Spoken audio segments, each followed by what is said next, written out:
Good evening, sir. Good evening. This is Sam, Sunil Roberts' childhood friend. Welcome, Sam. Good to have you with us.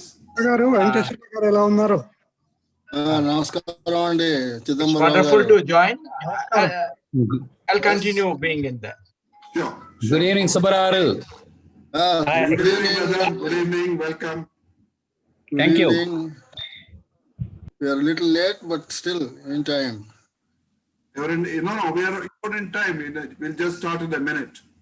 Yeah. There was another such meeting and we were busy there. I see. Okay. Good. Glad you're here. I'll just mute it now. We'll begin the meeting. It's So once again, good evening and welcome to the 143rd meeting of FOSWL. Since we have a lot of new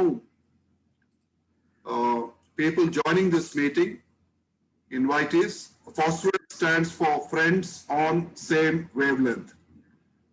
This is a meeting of the Hyderabad chapter of FOSWL.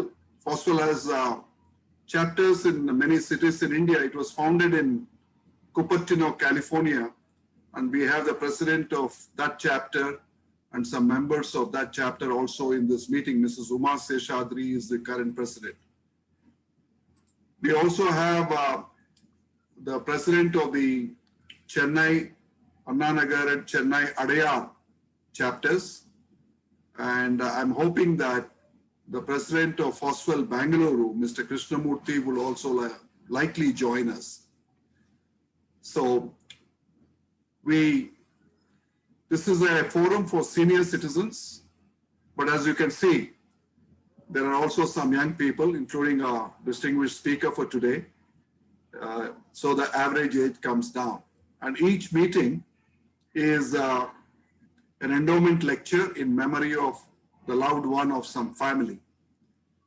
So this month, the November of every year, it is an endowment lecture in memory of Sri Nallamuthu Subbarao and his children, and many of his family members are also joined us today.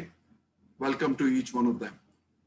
Particularly Mr. Nallamuthu Prasad, who has not been keeping well, but he has made an effort. He lives also in the Cupertino area, and he and his wife Sucheta have joined us. Welcome to them too. And their grandchildren, some of them we met earlier. Everybody is able to hear? Just raise your hand. You're able to hear me well? Okay, thank you. Before we start, I'd like to invite a close long-term friend of mine, Dr. Ravi Rao. He is a former Director of Quality Assurance in Warner Lambert. May I call upon you, Ravi, to read the prayer, please? Thank you, Subbu. I will now recite a prayer by Rabindranath Tagore. Where the mind is without fear and the head is held high, where the knowledge is free, where the world has not been broken up into fragments by narrow domestic walls, where the words come out from the depth of truth, where tireless striving stretches his arms towards perfection, where the clear stream of reason has not lost its way into the dreary desert sand of dead habit, where the mind is led forward by thee into ever-widening thought and action, into that freedom, into that heaven of freedom. My Father, let my country awake. Thank you. Thank you, Ravi. As I said, each of our meetings is an endowment lecture to remember and celebrate the life and times and the good contribution to society of a distinguished person who's no longer with us or who's amongst us. So this month, it is in memory of Sri Nallamuthu Subbarao. Now, let us hear a few things about his life and work from his granddaughter. Right, Prasad Garu? Yes, we are. Yeah. Okay, there you are. Yeah. Hello. Yes, please go ahead. We are not getting it. Should I start?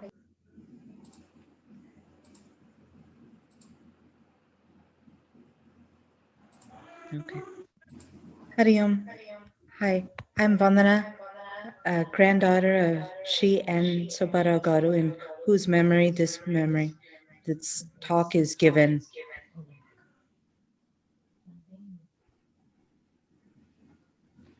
My grandfather came from a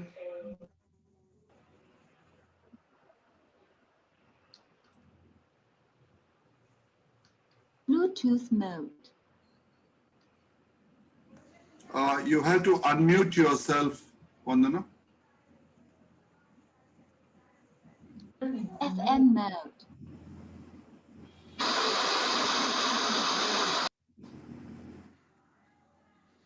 Please unmute yourself and yeah, now you can speak. Hi. My grandfather came from a small village near Thanali. He attended engineering college in Gundi.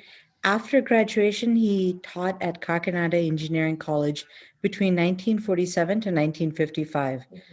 Many of his students, they can hear you. Many of his students continued on to lead successful careers in academia and civil service, including in the Irrigation and Highways Department of Andhra Pradesh. We're fortunate that many of his students have stayed in touch with our family. His friends and family have described anecdotes of his sincerity and integrity. In fact, his good friend, Mr. M.L. Swamigaru, founder of FOSWL, has accounted one such incident. My grandfather had taken a group of students on a field trip to a building site. Upon arrival, the gatekeeper, who hadn't received any instructions, refused entry to the college group. The students began to grumble at the gatekeeper, but my grandfather defended him, saying that the gatekeeper was doing his job correctly and properly by following the rules. From 1955 to 1969, he worked in the Public Works Department of Andhra Pradesh, finally retiring as Deputy Chief Engineer. As Deputy Chief Engineer, he mentored many successful technicians and junior engineers who developed the skill sets to have successful careers. During his tenure in public works, he was instrumental in helping the farmers in the Godavari districts. To this day, many farming families in the Godavari districts fondly remember him and the many projects he led. During the drought of 1959, my grandfather was responsible for the limited water supply. As lead engineer, he faced tremendous pressure from the politicians and was even offered bribes from the large farmers. Despite the pressure, he did not relent and ensured the equitable distribution of water. This is an example of his lifelong legacy. Within our extended family, he was known for his kindness and encouraging words to the younger generations. My parents have instituted this lecture series in the memory of my grandfather. I would like to take this opportunity to thank the organizers of FOSWL for conducting these annual lectures. We are fortunate to present today's guest speaker, Mr. Sunil Robert Vuppula. He is the Director of Data Science at Ericsson, solving challenging problems in the artificial intelligence field. Please give a warm welcome. Thank you. Thank you. That was short and crisp. And Prasad Garu, I'm hoping that for the next meeting, you would be able to speak about your father as well, like you did last time. Wish you a quick recovery to normalcy.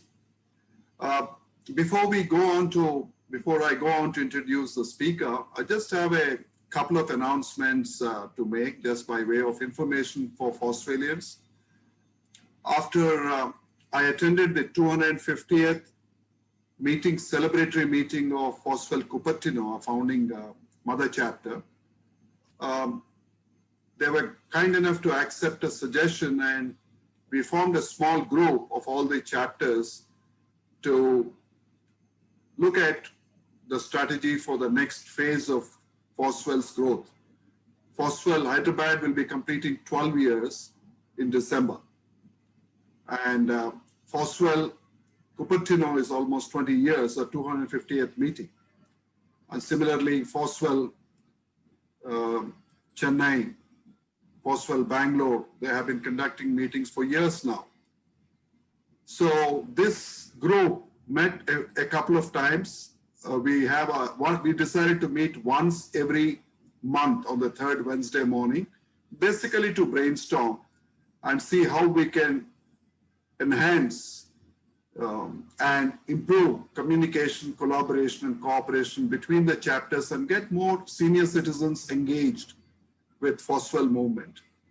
So that is going on, and FOSWL, this group has invited us to invite one more member from FOSWL Hyderabad, and I'm glad to inform you that our Joint Secretary, Mr. Somasekhar Rao, has volunteered to join us from the next meeting. So that is one development, and we will share more information as we go along. The second announcement I wanted to make is one of the things that characterized FOSWL, apart from the monthly lectures for seniors and distinguished speakers, was occasional charity projects that we have taken up over the years. For some of you who are new, FOSWL members supported feeding of poor cancer patients' attendants at Basava Tharaka Cancer Hospital in Hyderabad for a whole month.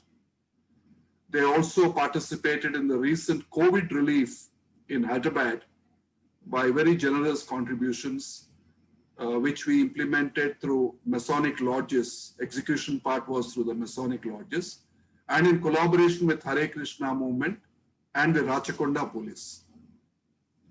I'm happy to share with members of FOSWL that the Masonic lodges with which we are associated have taken up another charity project, which is right now under implementation. This is a young girl student. Her name is Catherine Sushmita. She lost her father to cancer in 2017. Her mother is a breast cancer survivor, and she's undergoing treatment. She has completed radiation, but she has other complications. And this young student, she's fighting life. She is doing a 6-year Doctor of Pharmacy course in a college near Medchil in Hyderabad. And the Masonic lodges have decided to support her when we learned about her unfortunate situation. We have raised some money, paid her college fees for this year. She's in the 5th year now, one more year to go, 5th and 6th, 2 years. And one of our members' wife has agreed to sponsor some, their basic grocery needs for every month. So I just wanted to share the news that a young girl student is being supported by those Masonic lodges that FOSWL has associated in the past. And we hope that we will support this girl to complete her pharmacy, doctorate in pharmacy, and become a useful member of society in a couple of years. And we really admire her fighting spirit in spite of such adversities. The reason I'm specifically bringing it up today is because Sunil is going to speak on how to face adversities. And here is a brave girl. She's all of 22 years, but she is fighting every possible obstacle in life. And the Freemasons are happy to be associated and supported with her. So that's and quite a number of them who are supporting her are also on this meeting. So big thank you to each one who is, assisting this young lad. Now we come to the exciting and the part of the meeting we are all eagerly looking forward to. We have at this point, as you can see on your screens, about 50 odd people who have joined us. That shows how excited they are and eager they are to listen to Mr. Sunil Roberts Vuppula. On a personal note, Sunil and I have known each other 22 years, Sunil? Yep. 22 years.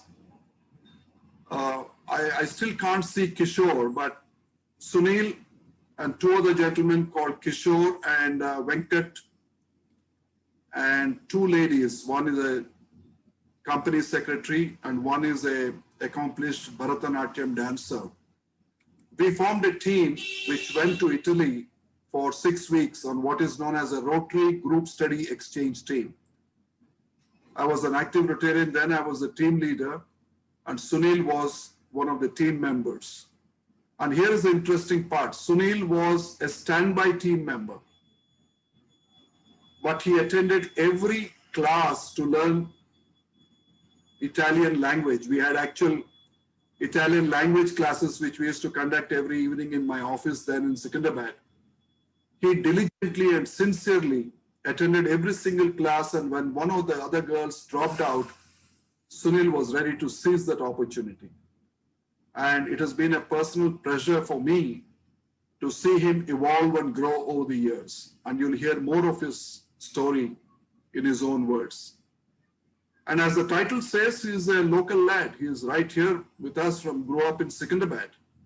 You know, his family has been here, and you'll hear about his childhood and his life journey from him. I don't want to rob him of that excitement, but he studied here.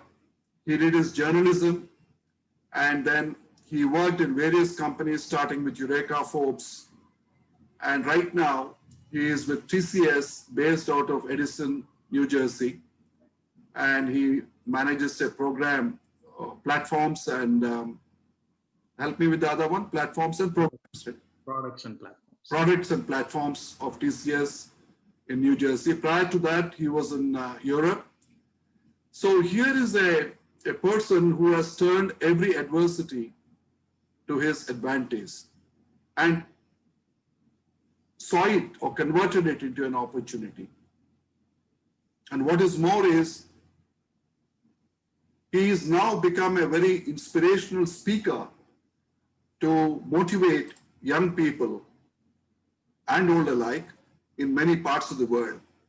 If you Google, you'll find quite a number of TEDx talks that he has given. And he's also an author.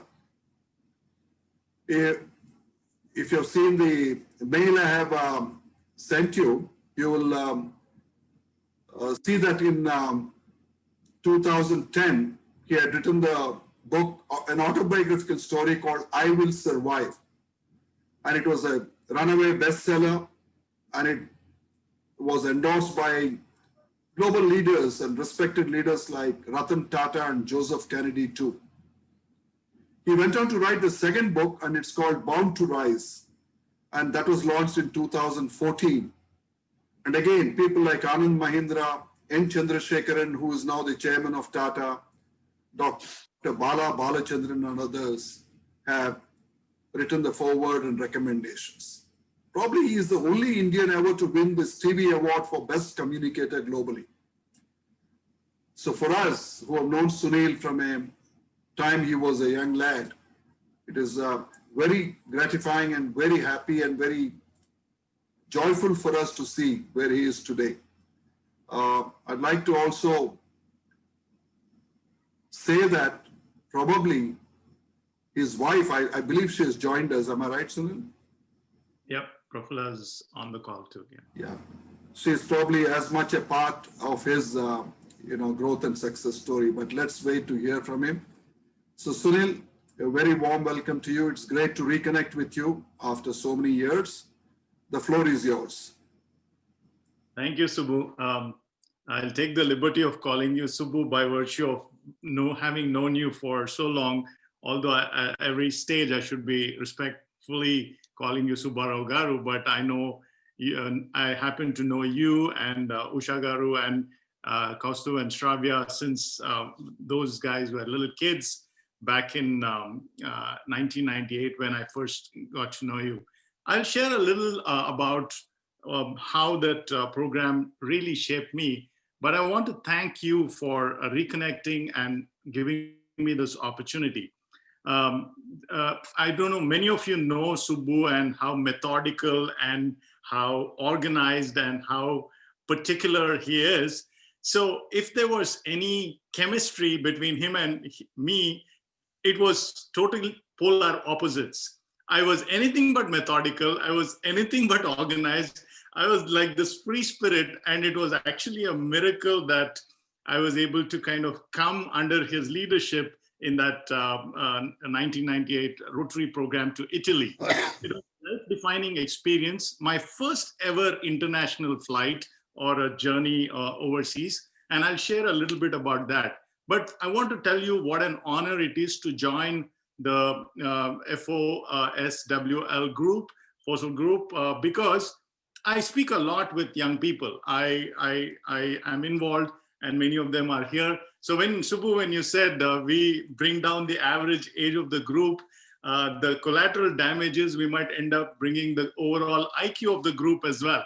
So some of us might make that damage as well. But jokes apart, I feel I'm very, very honored because I'm following in the footsteps of people like Duvuri Subbarao Garu, Sanjay Baru, Nitin Dalvi, speakers whom I've really had nothing but utmost respect. And I attended the last two meetings and I took away a lot. And so thank you, Subbu, for fostering this community, which is a bit like Manthan, which is a bit like Lamakan, which is a bit like any cultural forum that fosters ideas, dialogues, and conversations. So I'm so happy that I'm coming back, more like a homecoming for me, because in Jewish culture, there's a proverb that says, a prophet is not accepted in his own hometown.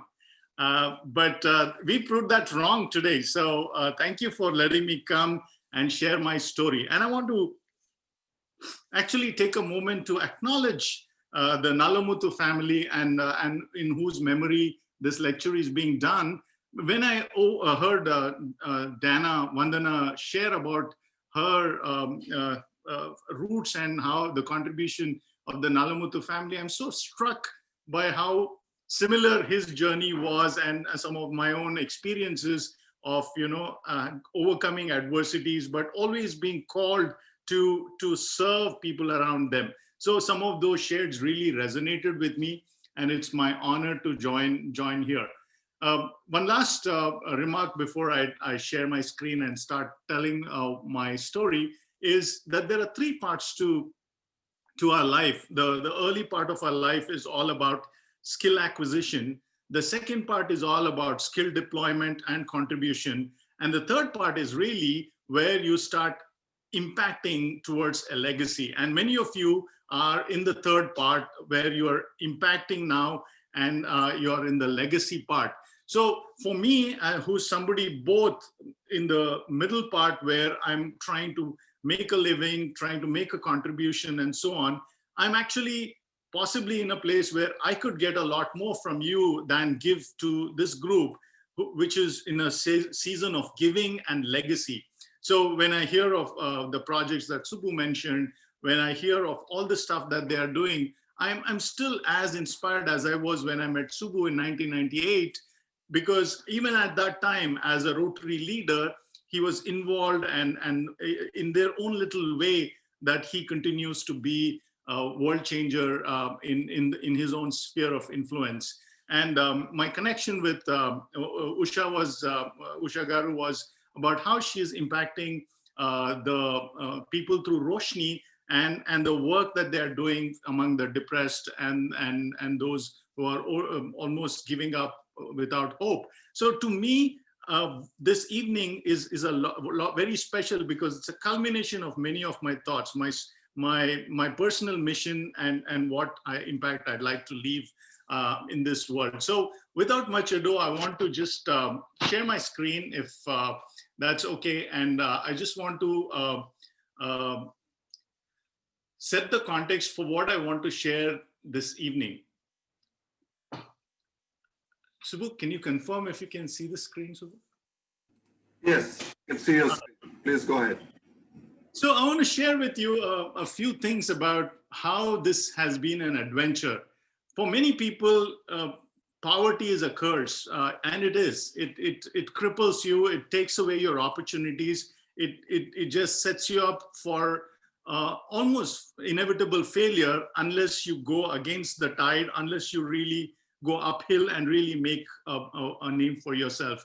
But what happened is, in a country like India, where poverty is almost ubiquitous, poverty is all pervasive, we don't pay particular attention to it because it's not the exceptional, it is almost the normal. So when you see stories like mine, you might say, what's the big deal? Everybody in our environment, people are struggling all the time.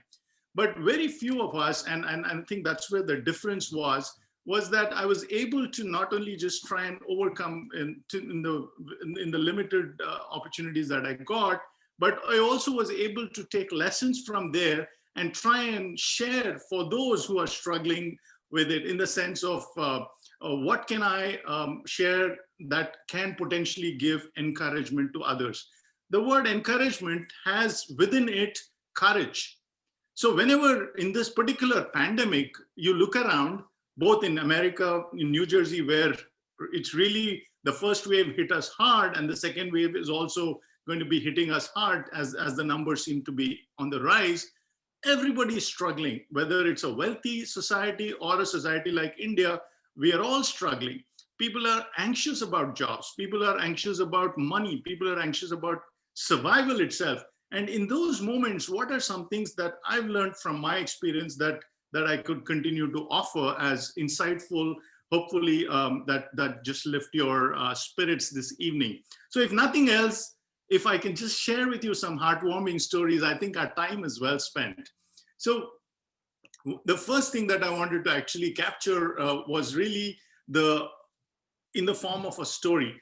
When the newspaper ad came in Deccan Chronicle, whether asking for applications for people to go and represent India and our state as cultural ambassadors, apparently there were more than 600 applicants. They were first interviewed at the club level, Rotary Club level, and then they were all called for a final interview. There were 300 people who were called. Everybody wanted to be a cultural ambassador. So I knew everybody would say, oh, I know Indian culture, I know Telugu culture, I know I can represent the state well. Everybody would say the same thing. Then I thought to myself, how can I be different? How can I be different? So the way I positioned my application was, I wrote a poem and not an application. Right there, I think the poem got the attention, because if you are the committee that is looking at the applications, everybody's saying almost the same thing about what a great cultural ambassador they'll make, what a great representative of the state they make, and so on. But this application possibly stood out. And so I was called for the interview. So it really helped me right there that whenever you are in an adverse situation, your ability to actually go and make a difference or see yourself differently and position yourself differently sets you up. So right there, I was able to make an impression on the committee. And then subsequently, I was selected, as Subbu said, as a standby. Standby in Rotary terms means like the 12th player in a cricket team. You carry drinks for the others, or you're on standby. And if any of the playing, the 11, get hurt or injured, then you, as a 12th man or the standby, you get to go. So what is the chances that 5 people would have something that will have an injury, or they will fail to make the trip, right? Those days, opportunities like these were great, and all 5 of them usually make it. It was very unusual for somebody in those 5 to drop out. But there was only one condition or a circumstance under which there could be a dropout. The dropout condition was that the girls have to make a written declaration that they cannot either get pregnant or be pregnant at the time of the team taking off to that visiting country. As luck would have it for me, one of my friends, her name is Maithili, she was a writer and an editor. She was working for Nagarjuna Group at that time. they at that exact time decided to have a baby. And so her pregnancy was like God sent gifts to me, and I, as a standby, got in. But that's the story of my life. Your ability for you to be ready when opportunities present themselves is a phenomenal gift that God has given me, and hopefully I've taken advantage of all the opportunities that I've been given. One of the things that I want to share this evening, even as we spend a few minutes about my personal story, is a quote from Dr. Bene Baum. She talks about how you have to be vulnerable whenever you are trying to go through any crisis. It's not about how strong, there is almost this macho image of being a fighter in the middle of adversity. It's far from it. There is a feminine side to it. There is a masculine side to it. But in all that sheer ability to be vulnerable in the face of difficult times is really a greatest measure of our courage. Courage doesn't mean you just grit your teeth and bear it and you go through it. It means that you're aware of what causes conflict, what causes disappointments, or almost like an emotional a savvy that allows you to be vulnerable. So the reason I'm talking about it is I want to talk a little bit about some of my most vulnerable moments, but I don't want to paint myself as if I was like this all-encompassing hero. It could have, mine is an almost normal story, just like we heard about Nalamuthu Garu. It's there, but it's the ability for me to tell it differently that has helped us. So this is the picture that we all, Subbu dashing as ever, right there in the center, and the Bharatnatyam dancer to my left, and Professor was there. Professor Ravi, Mr. Ravi Rao was also part of the team that helped us get there. So this is the brochure I put together along with Subbu's help, and we took this and we shared it all over Italy. Even today, I still can't understand why I was on that plane to Italy. I think all this Bharatnatyam dancer, national tennis player, professor, finance professional was there. I think they chose me for my good looks. Just teasing. So what I wanted to talk to you about is about how we own our story. We either own our story and be part of it and just say, good, bad, ugly, you will be honest, authentic, and tell your story, or you just are not able to grapple with your story. Again, Dr. Bene Brown is a favorite writer of mine, and I want to just keep using some of her experiences in articulating that as well. So what really matters in the way I want to articulate today is just one book that really caught my attention.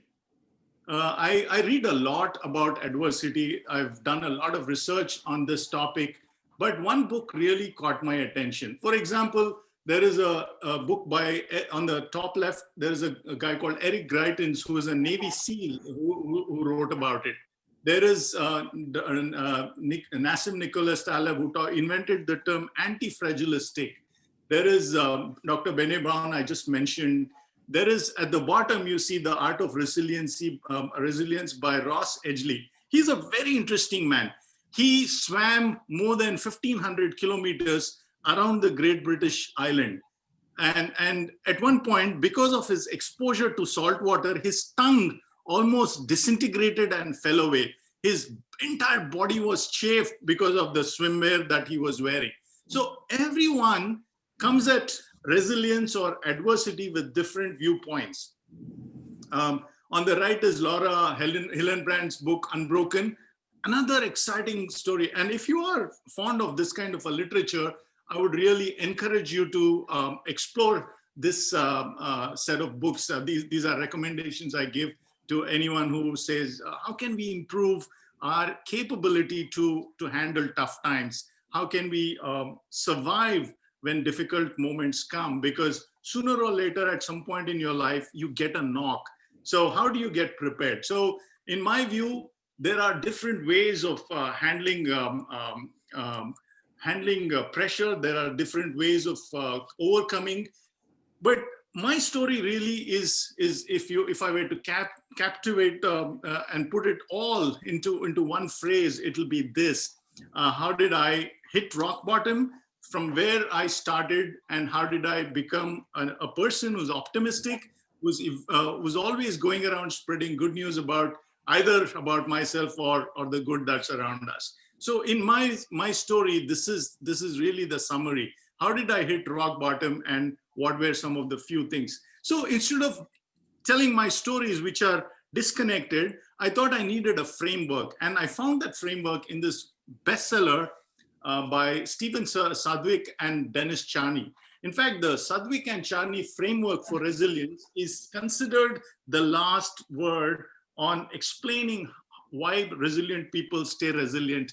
How can they overcome tough moments? How can they fight? So these two interviewed a lot of prisoners of war who went through a lot of post-traumatic stress after they come back from war. They interviewed Vietnam veterans. They interviewed some celebrated names. And through their research that spread over multiple years, they came up with 10 parameters. Obviously, we don't have time to go through all these 10, but I want to give you a couple of things that really stood me in good stead, and I'll share a couple of stories as well. So the first element was my family. My early days was when my dad lost his well-paying job in an international organization in Hyderabad.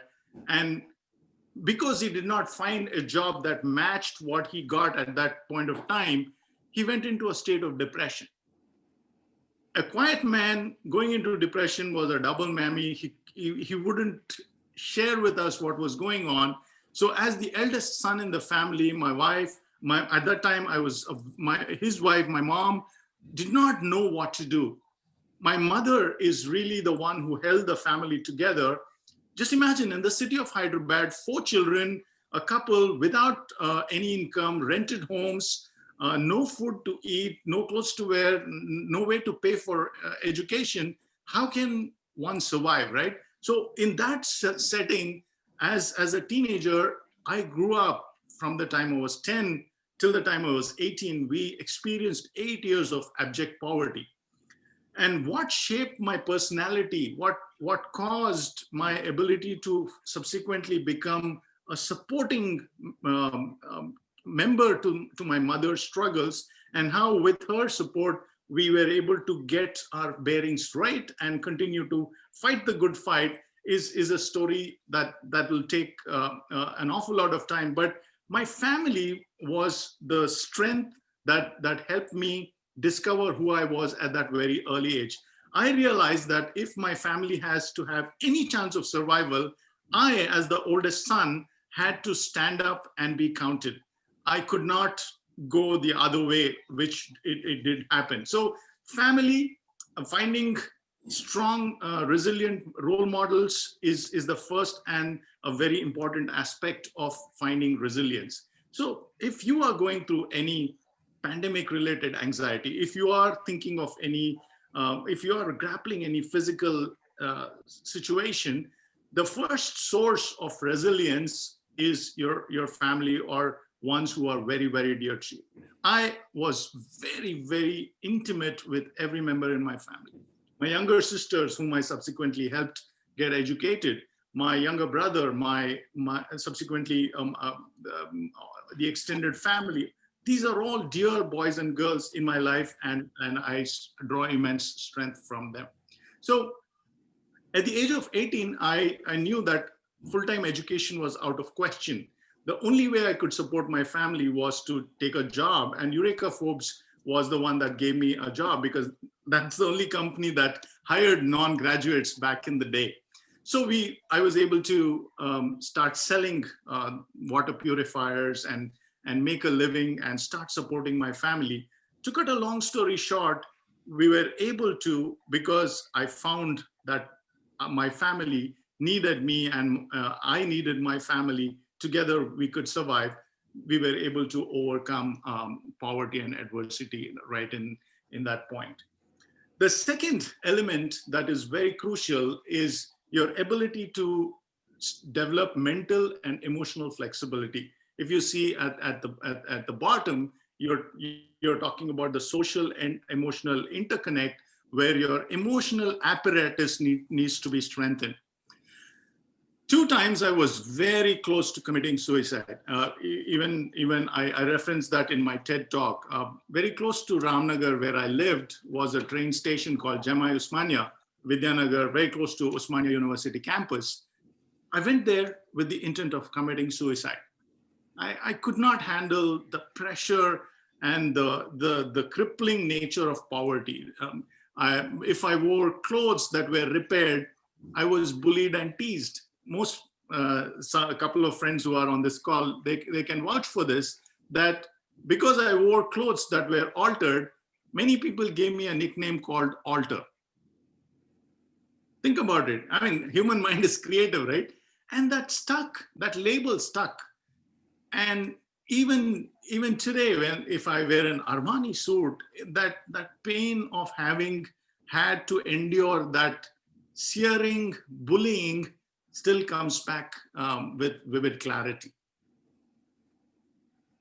I know you overcome and you forget and you move on and you heal and all that, but your ability to take this physical and verbal bullying and still maintain a cheerful disposition is something that only it can come with a lot of conscious growth or practice, or you will never be able to overcome. Otherwise, those hurts, those injuries will weigh you down and you go into constant depression. Now, with all the emotional upheaval that was going on in my mind, once I started working, I realized that the only way that I can overcome is through conscious, intentional living, conscious action of changing the situation around me. So if my physical, I was very puny and very weak and very thin, so I was a constant target for bullies. So I realized I need to take matters into my own hands and work out and try my best to get a good, strong personality physically. And I talk about physical fitness on the extreme left, but the only way I was able to overcome that was trying to overcome all the barriers that was setting me up to be a victim. So amidst that emotional upheaval, once I overcame and once I started working, I found that this should not happen to anyone. This depression that was affecting me should not affect anyone else. So within a few years, once I was still on my career path, I went and joined an organization called Sahaya. Now, Sahaya was possibly one of the first emotional support centers or counseling centers that was focused on supporting the people who are clinically depressed or oriented towards suicide. And if exam result season was coming, there used to be a spike in suicide attempts in Hyderabad. And so Sahaya was one of the organizations that trained young people, trained volunteers to become this telephone support agents, or personally when people walked into the center, they would support these people. So as a young lad, I was all of 20. I went there and I offered to help. And to their credit, they did not judge me for my youthfulness. They saw potential, they saw a spark, and they said, you know, we really want you to go through this training program and help. And I don't know whether I helped many people or not, but just in the process of helping, in the process of journeying along with those who are needy and struggling, my own mental and emotional apparatus became strong.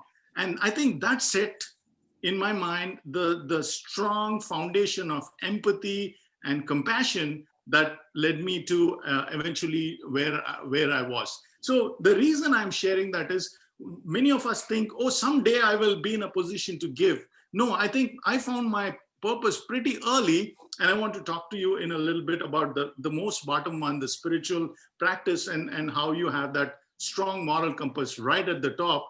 But the ability to help even when you are in deep in the doldrums is something that we can all do to alleviate the pain of others, which actually links me to at what point did I find my purpose? And after this, I'll make the transition to the other area. During these most strugglesome years, a friend of mine invited me to a youth camp. And in that youth camp, the speaker was very, very eloquent. And he looked at me and he said, there is tremendous potential in you, but there's also tremendous pain in you. If you can get the pain healed, then the purpose will become strong. And those words were so insightful. I mean, you know how they say, right, a conversation can change your life, or even one idea can change your life, as the idea cellular line says. That just conversation changed the trajectory of my life. Because at that time of me going to that youth camp, I was studying Polytechnic and I was involved in student politics. I was getting beaten up. I was beating up others. During one college election, we actually kidnapped one rival candidate. There are some things that I did I'm not proud of. There are some things that I would never put on my LinkedIn CV. But in that upheaval setting, in the most disturbed emotional phase of my life, this conversation that if you can manage your pain, if God can heal your pain, your purpose will become very strong. That came through very, very, very vividly. And after that, I realized that I had to mend my ways, stop all the bad company that I was indulging in, and all the gangs that I was associated in the Polytechnic, and just move to a new life, so to speak. And then I changed my moral compass, literally. I decided to hang out with cleaner kids, and then I don't know if many of you know that this will actually connect me to the brain fitness part on this under the psychological section. I don't know if many of you know that in the YMCA there is a club called the Young Orators Club, and I did not belong there because many of the folks who came there are brilliant, highly qualified and stuff, but week after week, I would just quietly go there and listen to them and see them speak so eloquently, engaging audiences and captivating them. And I said, gosh, I wish I could speak like that. And as weeks after weeks went by, soon enough, I garnered enough courage to go and make my first speech. And then the second, and then the third. And if you ask me, I do not have formal education after my Polytechnic, never went to college full time, but it was this exposure at the Young Orators Club in the YMCA that really set me up intellectually so that I could go and share my thoughts without any inhibition or with absolute clarity. So if you see this framework, there are elements that jump out at you and say, hey, that I relate more to that. These are all the building blocks of resilience. And the next time you meet somebody who's going through a tough time, perhaps these can be ideas that can set you up. So I found my purpose. My intellectual bandwidth started growing. My family became the primary reason for my existence. And then my adversity story took to flight. Within a short time, over a 7-year period, while I was working, I was able to get a bachelor's degree, a 3-year bachelor's degree, a 2-year MBA, and a 2-year journalism master's from Osmania University. And a couple of my friends are here too. They'll know how much they helped me. With their help, I was able to win 4 of the 5 gold medals that were at stake at Osmania University. Not a big deal, you might say, but for someone who never could attend college, that meant a lot, right? So as I kept sharing my story, I set out a few goals, or really set up and said, to think you're a good communicator in Hyderabad is great, but can you prove yourself in Wall Street? Can you prove yourself in Europe? Can you prove yourself on a global setting?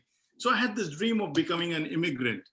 And over a span of many years, I did. I proved myself in Europe and I was able to win awards. And then in 2006, the Best Corporate Communications Award was won for the very first time, and possibly the only time an Indian got it. And that set me up to write the bestseller, I Will Survive. And then I had this long-term dream of giving a TED Talk on a global setting. And in 3 years ago, I was able to do that. let me tell you a story about the TED Talk part. As soon as the TED Talk went live, I shared it on Facebook, and a friend of mine who's a Facebook friend, that person shared it and said, you think you only know people, but you never truly know them until you hear the story. I serendipitously came across this story and it saved my life. And she shared my talk on her Facebook page. And I just was happy that a very high profile journalist like that shared my story. But I was perplexed by the usage of the word serendipity. So after a couple of days, I called and I said, hey, thank you for doing this, but I'm curious, why did you use the word serendipity? He said, you know, Sunil, you're a very perceptive man, and I have to share this with you. At the time your Facebook post came onto my phone, I was standing on top of my apartment complex, about to jump and commit suicide. And as soon as I heard that you gave a TED Talk and it was comeback and adversity, I thought, let me just hear it. And then I heard it. And in the talk, I talk about how setbacks are setups for comebacks, and then how you can rise up. And I share my personal story. She said, that talk gave me such hope and inspiration and courage that I want to fight the good fight. Her husband had suffered devastating losses, and they did not know where their future was going. And she said, your talk gave me hope. You know, that talk, just that feedback alone was worth all the hard work I may have put in the TED Talk. The book, a young lad from Jammu and Kashmir, right, in Srinagar, he wrote, that boy, his name is Sheikh. He wrote to me and said, sir, I was about to run away from my house and end my life, but your book gave me hope. A story set in Hyderabad connects with a young lad in Jammu and Kashmir. What a delightful feedback to listen, right? So on and so forth. So ever since, I've been powered by this almost, obsessive desire to make my life meaningful to others.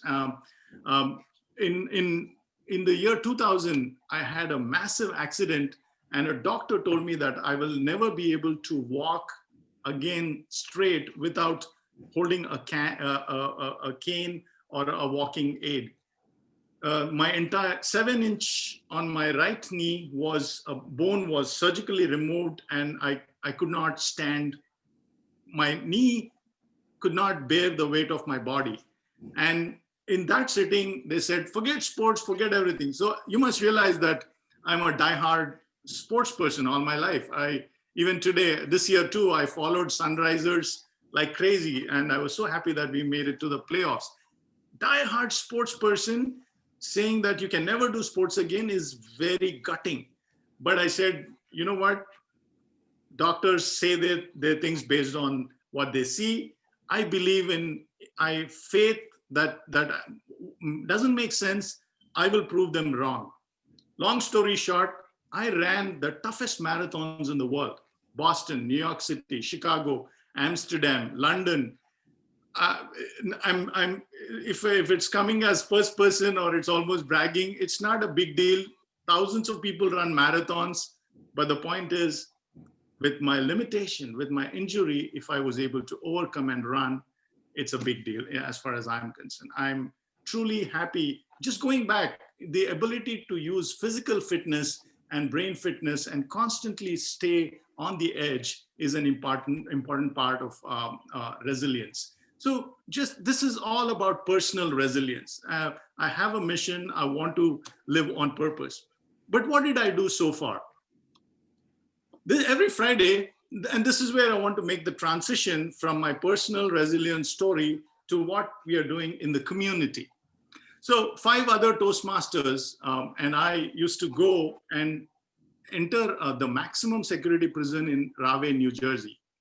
Now, it's really scary. I must tell you, the first time I went, I really thought, why on earth did I even try coming into this maximum security prison? It was very, very scary. Every person you met was like 6'3", 6'4", 250, 300 pounds, or like 160, 170 kilos kind of a guy, big guys.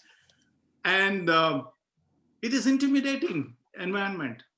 But we go there, some of us, and we want to spend our time coaching and helping people get soft skills like leadership and public speaking. Why, you might ask? Many of them are condemned. I believe in second chances. I did not get to where I am if people did not give me second chances. From my wayward life, if I could turn around, it's because people gave me second chances. So I believe everyone deserves a second chance.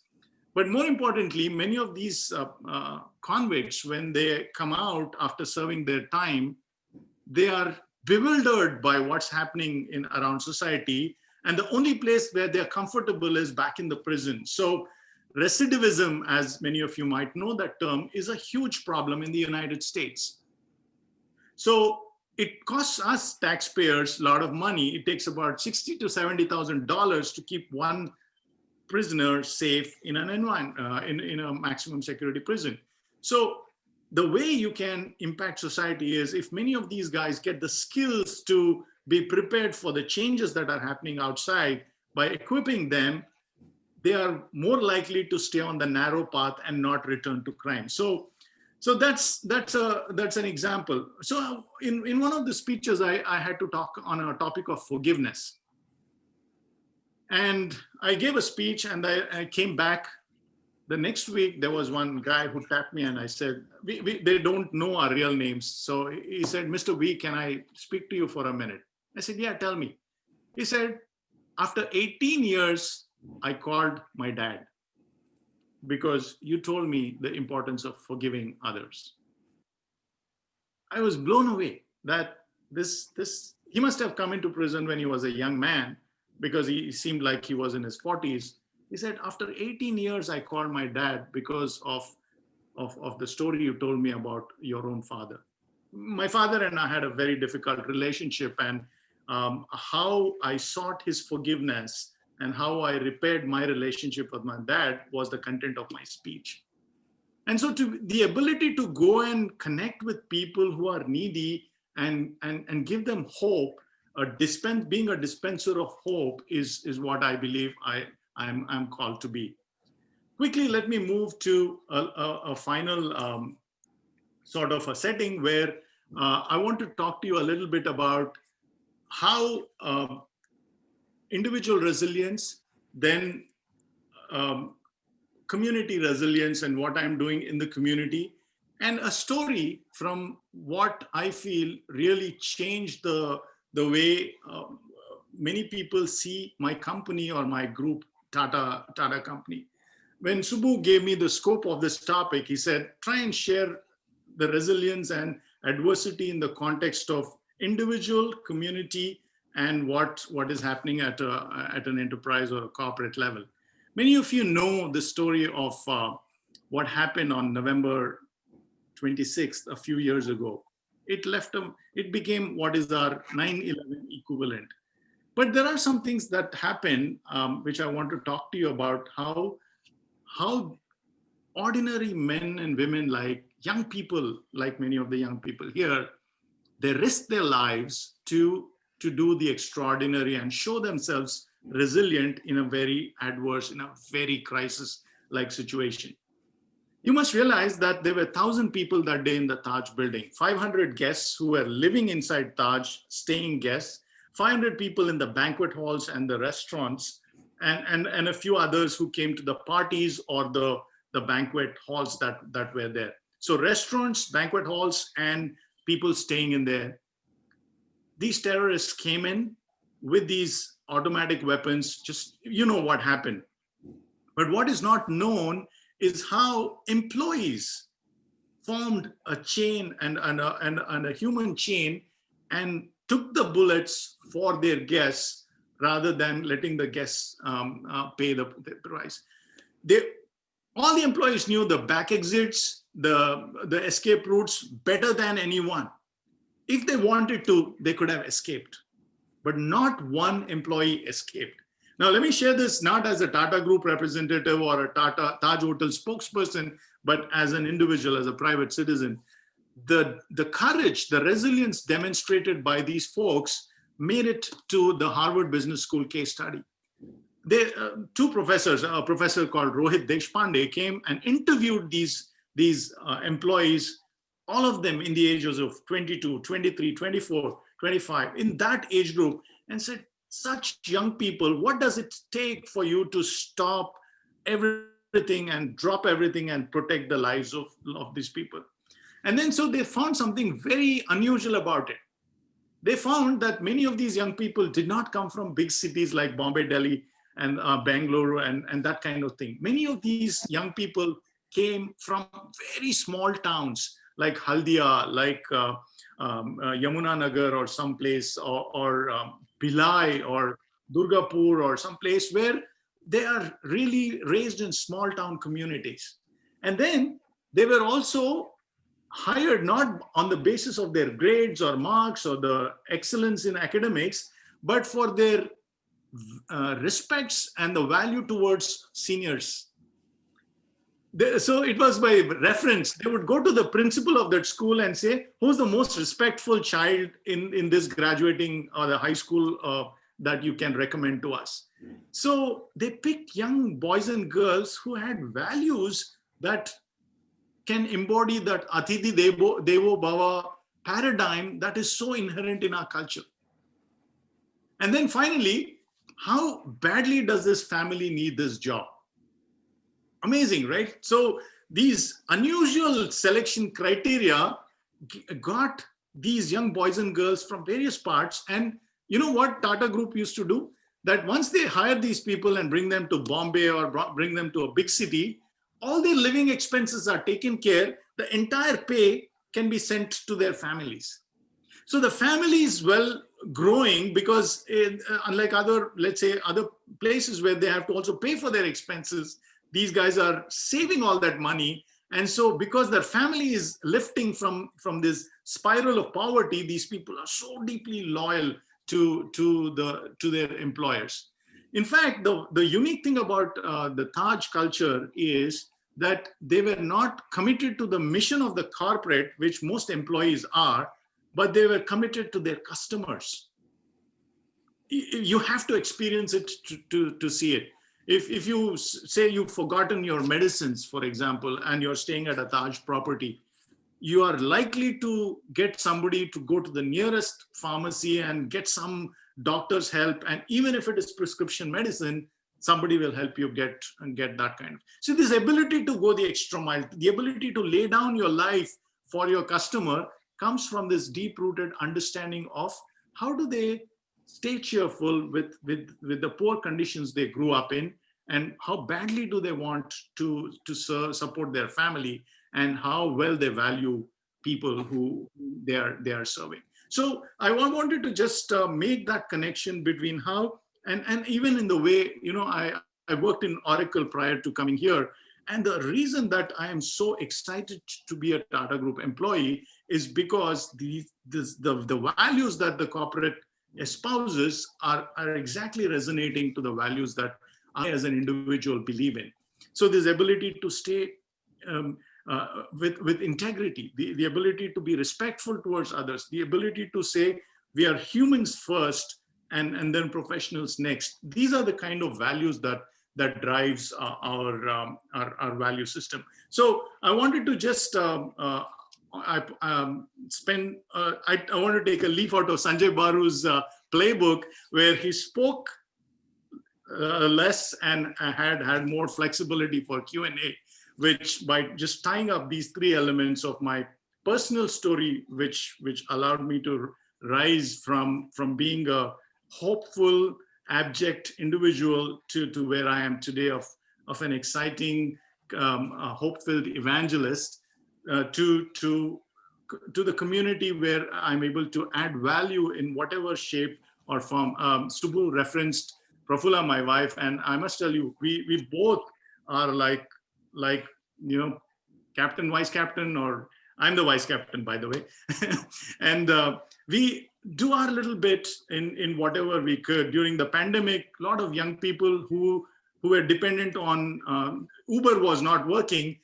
So a lot of young people were really counting on us and say, Anna, Akka, can you help us out? We were there. We wanted to be there and say, we will make it through together. We share whatever little God has blessed us with, but we will overcome this together. So in that community form, and then as a company, as a country, we are a very resilient nation. And whenever I talk to non-Indian settings, I talk to them.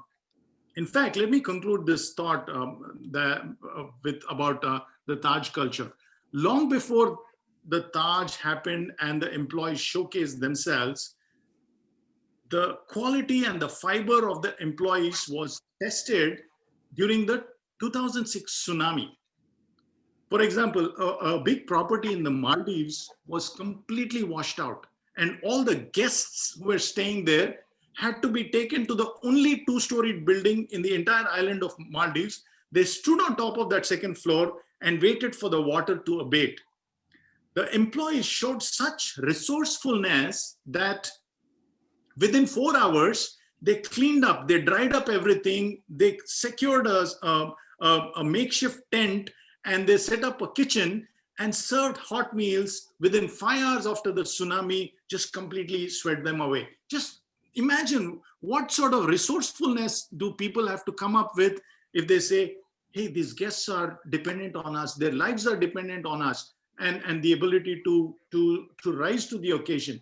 See, the difference, and I want to conclude with this thought, resilient people do not look at resources, they look at resourcefulness.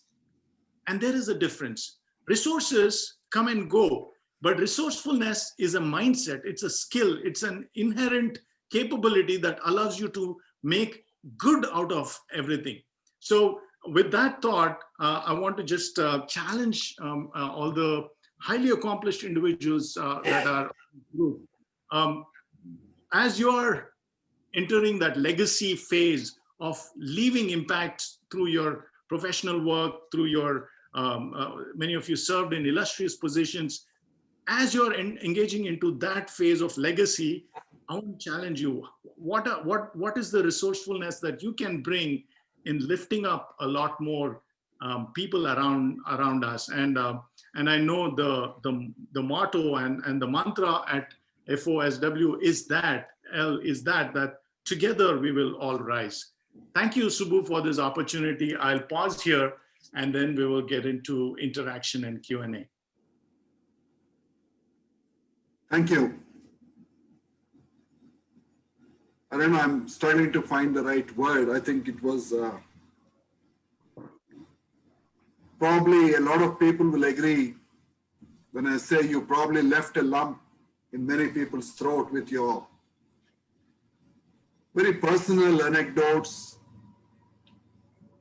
and abstracting them into life lessons of resilience and how to win those life battles. I didn't expect anything less, Sunil, but it was still very inspiring. It sets you thinking. And just for your information and those of some of our guests and invitees, Sunil, can you just stop sharing your screen? Stop. Yeah. I stop. Yeah, thank you. I think on this screen, amongst the 60 odd people, I think around now there are about 58. We had about 61 or 62. I think each one of them has a story to share like yours, especially our senior citizens. I'm a senior citizen too. Maybe the super seniors have gone through such adversities. We have heard the story of Nallamuthu Subbarao, the political pressures he faced and how he stood up. So I think there is an opportunity for everybody to glean a lesson from their own life. And you have added another dimension on how we can learn from each other.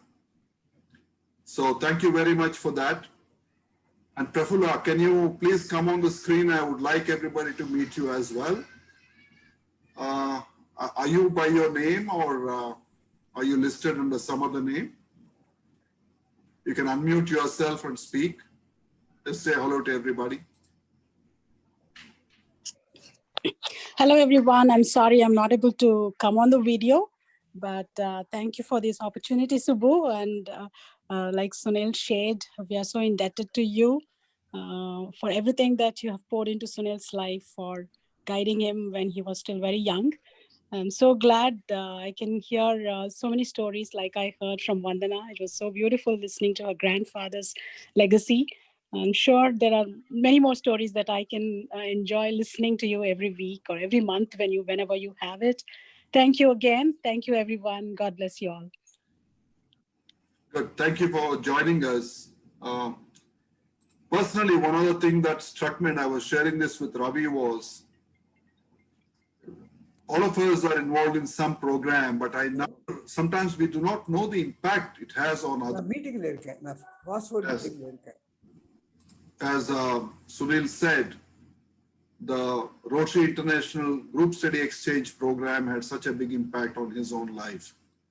So I think any small act that we can, we must. And I just shared the story of Catherine Sushmita at the beginning of this meeting. Maybe 20, 30 years later, she would be speaking like Sunil. You know, how she struggled to complete her D-Farm course and how some unknown people came to her aid. And she fought cancer, you know, which took her father away, and her mother is on a very serious position. So those are the inspiring stories I think we should share with each other. So just folks, I put up a message on the chat box. If you have questions, please type them into the chat window. And while you're doing that, here's the first question, Sunil. It's from one of the eldest grandson of Mr. Nalamuthu.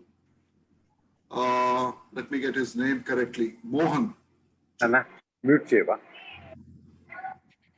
So apparently he lives in South Jersey and he's hoping to meet you. You know, probably you guys are close enough to do that. He's got a very interesting take after your talk. Okay, in adversities, you need resilience, resourcefulness. These are things you mentioned. But what if you're in a very cushy life? You have everything you want. How do you motivate yourself to rise and do something and accomplish? You don't have to do anything to remain safe and where you are. Where do you draw that inspiration from in such a case, is this question. Great question. My mind goes back to a book launch in 2010 when I went to different cities to launch my book. And among Hyderabad, of course, was very special. My mom was there, Subbu, you were there, and so on. But one of the most engaging launches was in Chennai. The Q&A just went on and on. But the very first question that came was, so, okay, great, exactly like what Mohan was asking. It's like, does it mean everyone has to go through adversity in order to discover purpose or even get something that energizes you? You know, our motivation is actually a function of what your vision is towards your work, your resources, your capabilities, your gifts and talents. See, if I see myself as a recipient of these resources and that I deserve it, there is a certain sense of entitlement to it, then my and I see it with my son who's all along grown up outside of India. That sense of entitlement, or young people who think that they need it all, they deserve it all, sets them up to a sort of complacency and just consume kind of a mindset, and not necessarily give them anything that they need to create. This capacity to create, or the motivation to create, comes when you believe that you have been given these resources, but those resources are given for a purpose to recreate something. So, like I said, even as a young lad, the reason I went and became a part of Sahaya or got involved with this Young Orators Club that I mentioned was that I felt that up until that point, my life, I was wasting away with bad company, bad friends, bad behavior, bad choices, bringing disgrace to my parents, who were like very Sida Sada type of family. And I had to change that from being just a reckless individual into a responsible individual. Here, it is not being reckless, you're just content. So how do you motivate an extremely content people?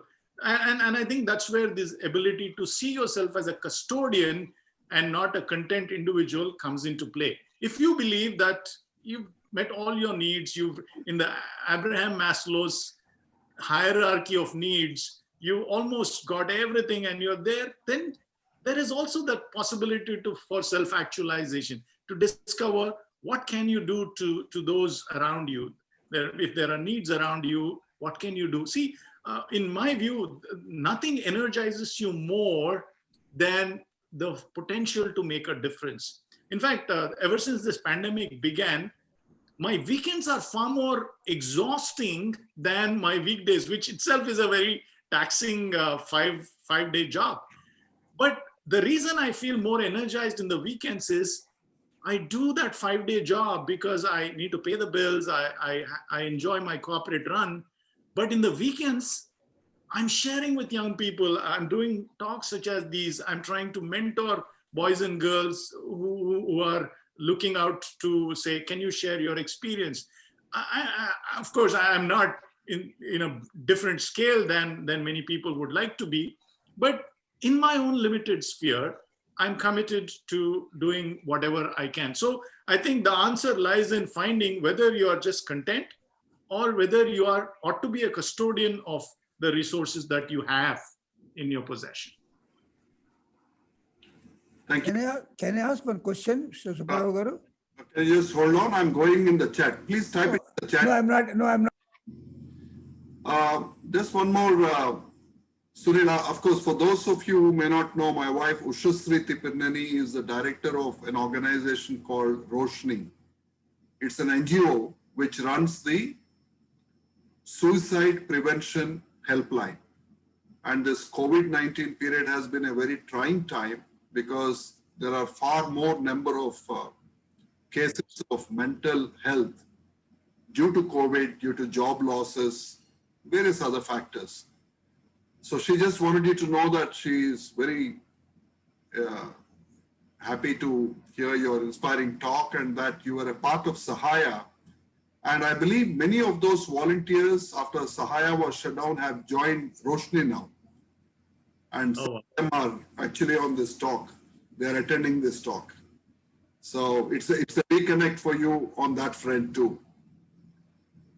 Sahaya changed my life. I don't know if I ended up helping a lot of people, but it really inspired me and set me up to understand all, because after that, my approach towards my father, who was really depressed, changed, and that set me up to heal that relationship. So thank you, Ushasri Garu, for all the work you're doing and what work Roshni is doing.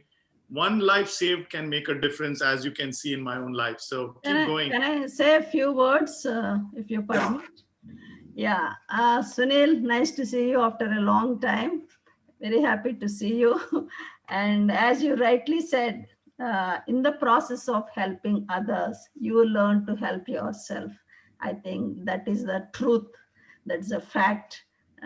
When you help others, you realize how grateful you are for what you have. And in the process, that helps you, gives you peace and happiness. You know, I fully agree with you with that statement. Thank you. Thank you. We have a question from Vandana, who introduced her grandpa. She wants to ask you, what is the one tip to develop resilience? If you had to give her a kind of a magic formula, what is one tip to develop resilience? If I had known that magic formula, I would have written a book already. But one thing that really helps me, Vandana, and particularly if you're living in the States, this is really very, very helpful. I mean, actually, if you're living in any big city, this is going to be helpful. When you're stuck in a traffic jam, okay, how do you respond, right? If I teach this to inside the company also. Many people are just getting fidgety. They're slamming the steering wheel. They're just trying to. I mean, as if their aggravation in some shape or form will impact the. Or even when you're stuck just waiting for an elevator, and it seems like an inordinate amount of time before the elevator comes, right? And what do? Your human tendency is to keep on pressing the same button, as if pressing it more times will accelerate the elevator on to bring it down to the level you're on.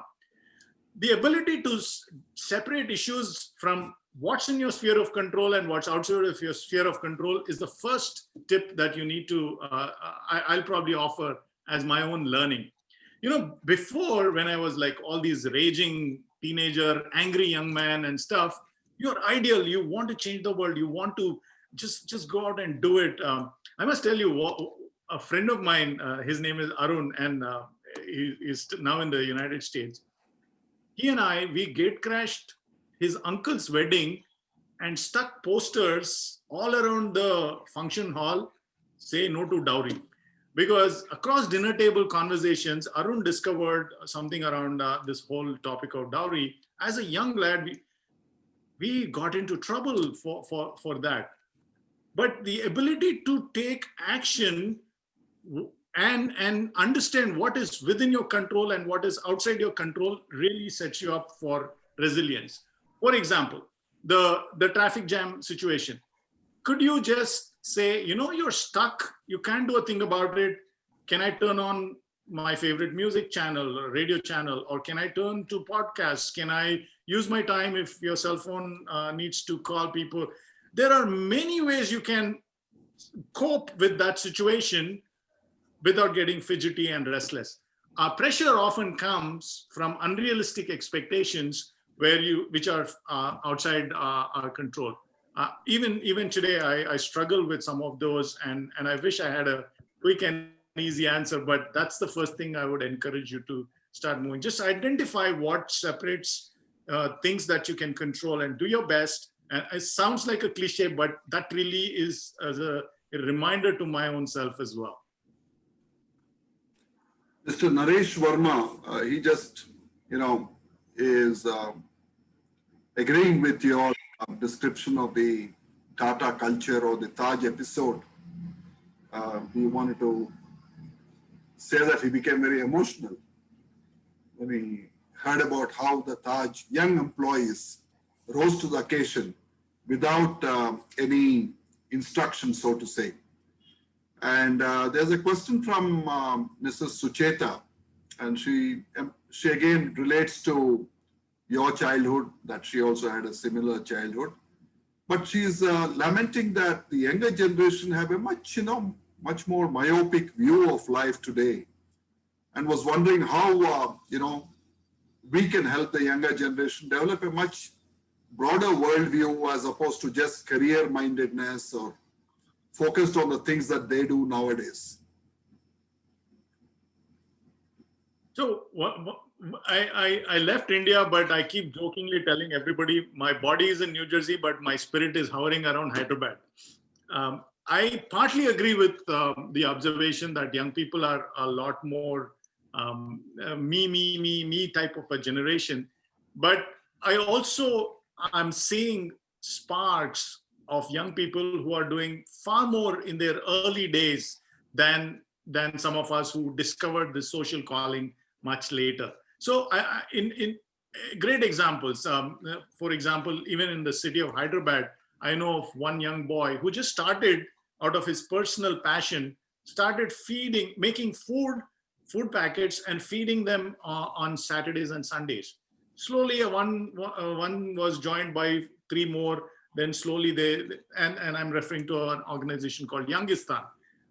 Pretty soon, it became such a huge NGO that this boy is really having a tough time managing his day job and the thing totally run by volunteers. So there are young people who are constantly pushing, and I am tremendously excited about what Indian young boys and girls are capable of doing, because the way they adopt technology, super smart when it comes to reading trends, absorbing them. And so I think some of the bigger solutions for social problems will start coming from India now that technology has level set the world. So I'm very excited, Suchita Garu. Thank you for your question. And more importantly, thanks to you and Prasad Garu to get up at 4:30 and be part of the talk. Hope it was teeny beeny bit worth it. But I'm blessed by your presence this evening. It is our pleasure. And at the same time, unmute, I did. At the same time, I was thinking like I know there are some youngsters, even here, they do a lot.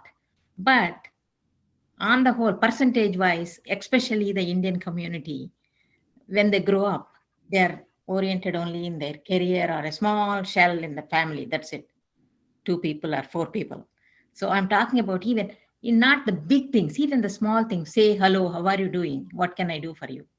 So those things are missing. Yeah, I totally agree. Sometimes it's tough to get their attention, but I really hope that, in fact, when I speak about my experience with my father and my family, wherever I go, Can somebody has unmute? Can you hold on? Yeah, Sunil, can you unmute yourself and speak, please? Yeah. Yeah, thank you, Subbu. Wherever I train, I talk about the transient nature or the temporal nature, almost unpredictable nature of our human relationships. Many of the friends who are here, they will vouch, and Subbu will also know that even though I don't keep in touch with people on a day-to-day basis, whatever I've become, like I mentioned, finding great role models, finding connections, simple conversations that push you along the journey are very important. And so these young people, again, it's hard to sort of have a simple solution that can address this group called young people. But I think some of them also mature as soon as they sort of get into more responsible roles at work, and they get married. Marriage is a great level. Marriage teaches you many things that I keep jokingly tell people that your wife can be your best friend and the worst critic, and if if you can't handle the feedback that your wife or spouse can just show up a mirror and be very brutally frank, then your marriage is affected. So I think young people will also go through those phases where they kind of mature and stuff. But I agree, Andy. Increasingly, people are becoming very gadget oriented, and I think we can either embrace it. See, I'll give you an example, and I'll conclude this thought. Earlier, we used to complain about children being always on phones and iPads and all that. But the pandemic actually showed that all that addiction had actually paid off, because all of them are doing virtual schools and all of them are doing education on this. So hopefully they will also start off seeing that they will also use those to connect people. I mean, WhatsApp has brought people together. Facebook has brought, it has its own sort of side effects and negative ramifications. But if you can use these tools for getting closer, you certainly can. Thank you. There are many messages of similar ones saying it is a very inspiring talk, Mr. Arvind Kumar, Brother Ram Badran, and our member, Mr. Krishnamurthy Chitturu, is planning to travel to New Jersey, would like to spend some time with you, and we can take that offline and you can exchange numbers. And, they're also appreciating that organizations like Roshni exist, and it's good to know that something is Mr. G. Soma also says, it's very good talk by Sunil Garu. Dr. Sharma, you wanted to speak and ask a question. Please unmute. Oh, I think the time is up. I don't want him Yeah, to. so we'll make yours the last, with respect. Very short. I would like to have a short summary of my question. You have described everything about how you came up fighting all these arts in your life. But I'm more interested to know, you said you have become fully poverty level you came up. How did you fight the poverty with so many members in your family? That is more practical for us, for people who are suffering in India with poverty. Can you highlight a small points how you fight out that poverty in our Indian conditions, please? Thank you, Andy. I didn't want to labor that particular part, but I'm glad you asked this question, Andy. When you are a teenager and you didn't even finish your polytechnic, at best, what can you do, right?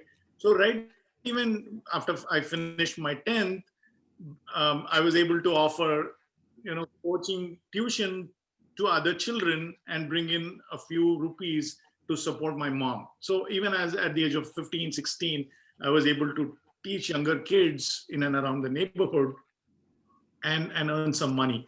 So when all my friends were playing cricket or watching movies or chasing girls and stuff, I was like very grudgingly going to homes and giving tuitions and stuff like that. Even when I was, after I finished Polytechnic, Eureka FOSWL, the working hours are very odd in the sense you can only catch families after office hours or before they leave for office in the morning. So I would leave very early in the morning, around 6 o'clock from my house to work as a sales rep and knock on doors and stuff like that, and then go to the office and then later in the evening. So those formative years, and those days we were not paid an awful lot.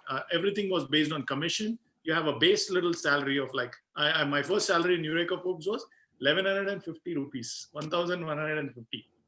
And that meant a lot to us. It paid the rent, it gave us some basic needs, and my mom was working hard. So it really was a lifesaver. But only when I finished, I went into engineering sales much later, and I used to travel all over the country. Things started improving then when it was no longer about just survival. I was able to help both my sisters go to college. They went to St. Francis, got a good education. My brother went, tried getting a job into broadcasting. So my parents, subsequently, we bought a little home for ourselves. Living in our own home was a big dream, right? For somebody who were like homeless, to come to a nice little apartment in a nice little area was a very, very big dream while I was still in India. Because after I became an immigrant, things started getting even better. But those were the struggles that we had. And again, I think if your heart is in the right place, you have that faith that things will turn around, people will come along and support you. I owe whatever I've done there is a little bit of hard work and stuff, but largely because God blessed me with good friends, people who were kind at the time that I needed most. And I write about all that in my book, I Will Survive. Let me show you that book, actually. Yeah, so this is the first book I wrote, I Will Survive. And then this is the second book I wrote, Bound to Rise. Both of them tell about, this is a personal, this is professional sort of experiences. And then it got translated into our mother tongue, Aparajitudu. Okay. So when this went into Telugu, I was delighted because there are many people in districts, villages, where their aims and aspirations are in the cloud, but their opportunities are few. So when somebody like me goes and talks in my Telangana Yasa, in my down-to-earth Hyderabadi accent, they kind of connect and say, yeah, someday even I can be like that. And if I can kindle that sort of an aspiration in them and say, with the right approach, you can make it, I think my life is well served, Andy. Thank you. I think we'll come to, that was the last question from Dr. Sharma. Before I invite our secretary to propose a word of thanks, there are some messages of congratulations and thank yous sent to me personally in the chat box. I'm sure Sunil will take my word that a lot of people are very happy to have heard you. FOSWL believes in starting the meeting on time, and we should end at 7:45 now, this virtual meeting. So I'll be brief. But I wanted to share one thing. A classmate of mine, his name is Sunil Handa. His father-in-law was our governor and later the vice president, Krishnakant. He also wrote a book like you. He's a suicide survivor. He set up and ran one of the largest pharma companies in Gujarat called Core Parenterals. He had a very inspiring story how he rose from his depression. And one of the things he told me is during a conversation, there are two noble things any one of us can do. One is to set up a school. Second is to write a book. And the reason he says they are noble, both will survive much after you are dead and gone, and both will benefit people you may never meet in your life. So I think you've given some examples and anecdotes of the boy from Jammu and Kashmir, and now the rural folks from Aparajitadu who may be inspired. So more power to you in the years to come, that you can inspire more youngsters. I think Mr. Sucheta's point was how the present generation can learn from these experiences. So thank you very much again. And may I now invite Mr. Bose, our secretary, to propose a formal vote of thanks. Please unmute yourself and speak, Bose Garu. Thank you all for joining this virtual meeting of FOSWL India Hyderabad on Zoom. We thank the family members of late Sri Nallamurthy Subbarao Garu for establishing an annual endowment lecture in his name. We also thank our president, Sri T. Venkateswara Rao Garu, for the logistics sponsorship for this month in the name of his spouse, Srimati Nirmala Devi Tipidneni. It was a pleasure and very inspiring to listen to Mr. Sunil Roberts' excellent talk on adventures in adversity. His talk inspired us to explore several practical aspects of adversity and anchor them in personal, social, and community settings. His anecdotal and conversational manner of communicating important life lessons made it all the more interesting and engaging. Thank you, Mr. Sunil, for fielding our questions with such clarity and patience. On the third Saturday, the 19th of December 2020, to mark the completion of 12 years of FOSWL Hyderabad, we have invited Lieutenant General P.R. Shankar, former Director General of Artillery and a much decorated and respected soldier, to speak to us at our 144th monthly meeting. Please do not miss this very sought after and interesting speaker. Once again, it was great to meet with all of you this evening. Wish you all a good and safe weekend. Good night, ladies and gentlemen. Thank you all. Okay, so we'll call it a day. Yeah, Sunil, go ahead. Thank you very much, and everyone stay safe and keep smiling. God bless.